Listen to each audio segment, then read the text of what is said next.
Lamun keur bogana balaga pasti keur teu bogana sangsara. Sabalikna lamun keur teu boga loba ngeluh jeung kata langsara, dijamin pas bogana moal bahagia.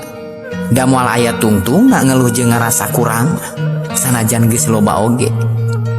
Hirup mah tos kudu aya luhur handap, beunghar miskin, untung rugi, teu mungkin beunghar kabeh, teu mungkin miskin kabeh.